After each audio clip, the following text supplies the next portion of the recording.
Bonjour et bienvenue sur notre premier plateau télé, une aventure qui s'inscrit dans le cadre de la Semaine Bleue, un événement qui propose chaque année des animations à l'intention des seniors du territoire montluçonnais. Au sommaire de ce premier plateau télé, deux invités, Frédéric Laporte, maire de Montluçon, et Anne-Cécile Benoît-Gola, adjointe au maire délégué à la santé et aux solidarités. Nous partirons également au restaurant avec des reportages consacrés au club restaurant de Montluçon. Sur le territoire montluçonnais, les actions en direction des seniors ne se limitent pas à la Semaine Bleue, mais constituent une préoccupation constante, comme nous l'explique notre premier invité, Frédéric Laporte, au micro de Philippe Birkel. Merci Nicole et bonjour à tous. Monsieur le maire, merci de votre présence. Bonjour à toutes et à tous, bonjour Philippe. Merci. Les seniors montluçonnais représentent 34% de la population et nous allons être de plus en plus nombreux. Quelles sont les actions de la municipalité contribuant au maintien à domicile, favorisant l'autonomie et le bien-être des personnes âgées au sein de notre ville? C'est vrai que c'est une préoccupation de notre équipe municipale, donc il y a différentes activités qui sont proposées. En premier lieu, quand on parle du maintien à domicile, et c'est vrai que c'est une chose extrêmement importante, on fait de la livraison de repas pour les personnes qui peuvent très peu sortir de chez elles. Il y en a déjà plusieurs centaines qui sont livrées. A contrario, il y a les clubs-restaurants où là, les personnes se déplacent jusque dans les clubs-restaurants. Elles peuvent déjeuner, mais après le déjeuner, il y a diverses activités qui sont proposées. Des activités culturelles, des jeux, des ateliers de danse ou des ateliers pratiques. On a aussi 2 fois par an la distribution de colis aux personnes qui s'enregistrent au printemps et pour la période de Noël. Une action extrêmement importante, notamment pour les personnes qui n'ont pas de véhicule ou qui souhaitent ne pas l'utiliser pour les petites courses, c'est une carte de bus à tarif préférentiel sur les réseaux de bus Maëlys. Alors évidemment, comme je le précise souvent, le bus il a la particularité ou le défaut de ne pas s'arrêter devant le domicile, mais dans certains cas, notamment pour les communes un petit peu extérieures à Montluçon, il y a ce qu'on appelle le TAD, le transport à domicile, qui permet vraiment de venir chercher la personne devant chez elle, et on veut une réservation 2 heures à l'avance, donc c'est un délai extrêmement court. Et puis il y a un certain nombre de projets ponctuels tout au long de l'année qui peuvent varier d'ailleurs selon les années, de sophrologie, sur la dénutrition, sur du théâtre, des ateliers vidéo, enfin c'est très divers et varié. Bien, je vous remercie et pouvez-vous nous dire s'il y a des actions culturelles plus précises et ponctuelles dans notre ville? Vous en êtes aujourd'hui un exemple type, puisque dans le cadre de la Semaine Bleue, vous avez cet atelier vidéo. Il y a aussi beaucoup d'actions sur le numérique, j'ai oublié de le préciser tout à l'heure. Mais une des actions les plus connues, probablement, en dehors de la Semaine Bleue, c'est l'Université de Temps de Vivre, avec un certain nombre d'ateliers et de conférences qui concernent le droit et puis des informations pratiques, la santé, la musique, les arts, la littérature, mais aussi l'histoire, et puis des conférences à thème un petit peu plus précises et diverses, les jeudis et les vendredis.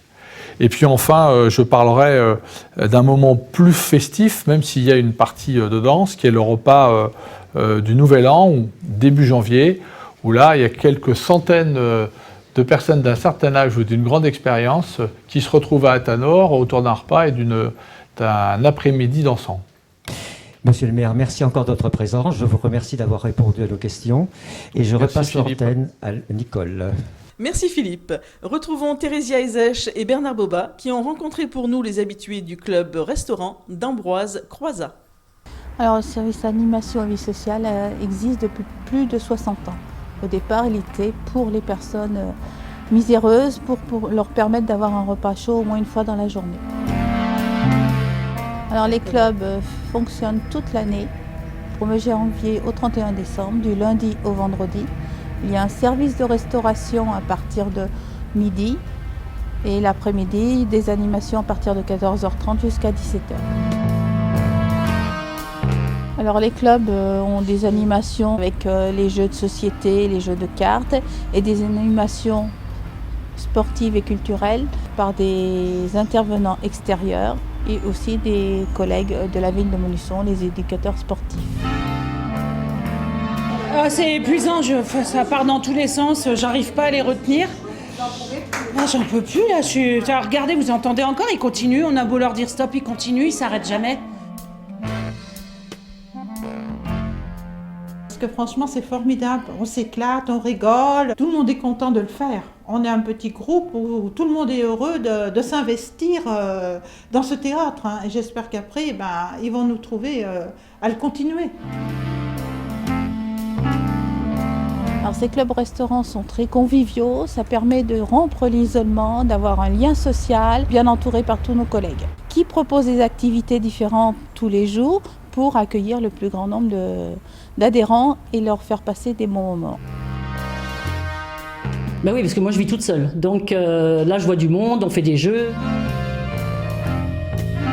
Il y a plein d'activités. Oui, c'est très convivial, surtout quand on vient au repas. C'est mieux que le restaurant, mais on est tous ensemble, c'est formidable. Je vous dis, c'est d'être avec les autres, de s'entretenir.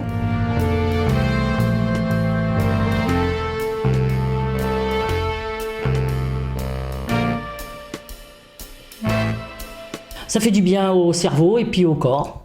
Ici, ils sont vraiment gentils et ça fait une belle équipe, hein.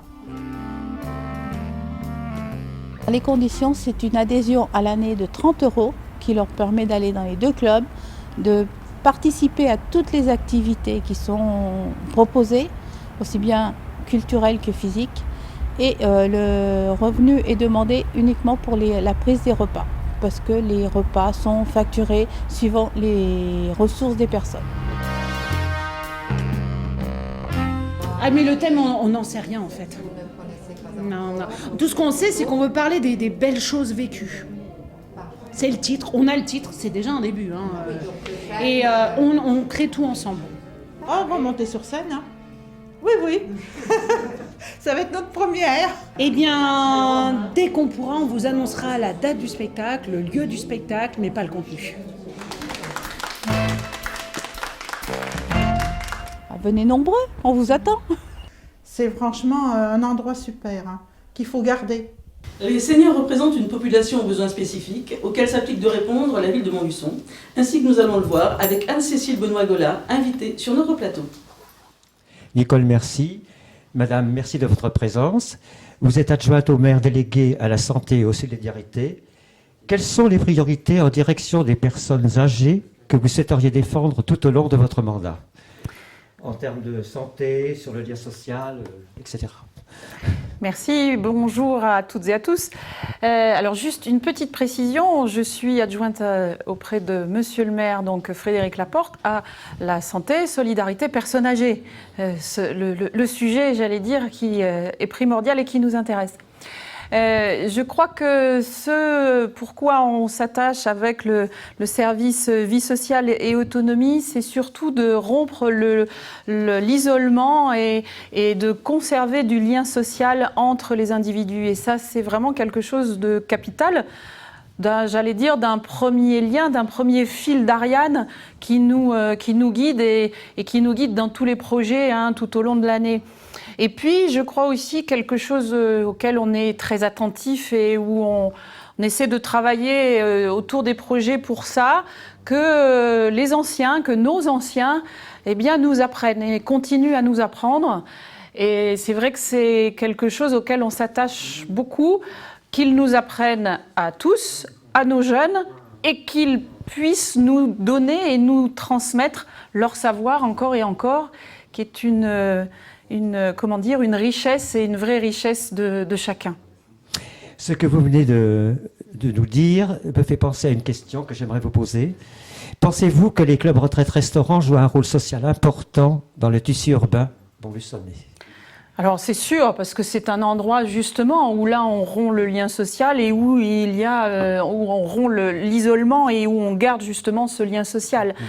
Après, pour le coup, je pense que c'est quelque chose qui existe depuis longtemps et ça, c'est une bonne chose. Il est sans doute à réévaluer, à remanier, à repenser et peut-être même à repenser et à faire évoluer avec les principaux acteurs et les principaux demandeurs pour qu'on soit toujours, nous aussi, raccord, si on peut dire comme parlerait un peu les jeunes plus, avec les demandes et avec les demandes de nos seniors. D'autant que nos seniors, la plage est large, puisqu'on commence à parler de personnes âgées à partir de 65 ans aujourd'hui. Et on est avec un quatrième âge, comme on pourrait le dire, entre 85, 90 ans, 95 ans. Et je pense que dans cette période-là, entre 65 et 85 ou voire même 90 ans, on n'a peut-être pas tout à fait les mêmes attentes, tout à fait les mêmes besoins. Donc du coup, peut-être que voilà, ces lieux-là sont évidemment nécessaires, mais seront sans doute aussi à faire évoluer.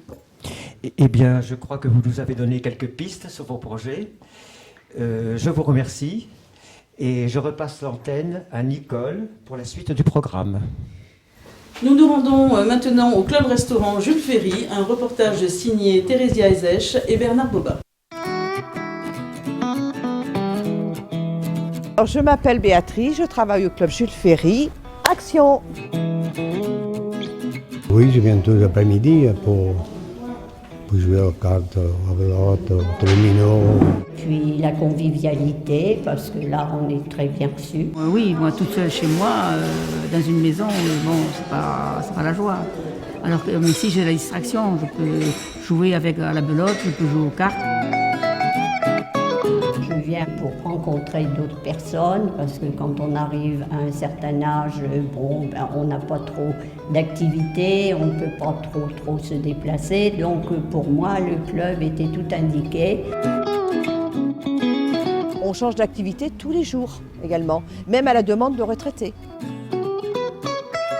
J'aime bien, chaque fois qu'il y a un activité, je joue au concours de belote, de loto, je suis toujours présent.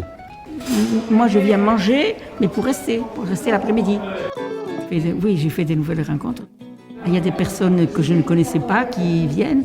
Alors, automatiquement, on essaye de jouer ensemble, de se fréquenter.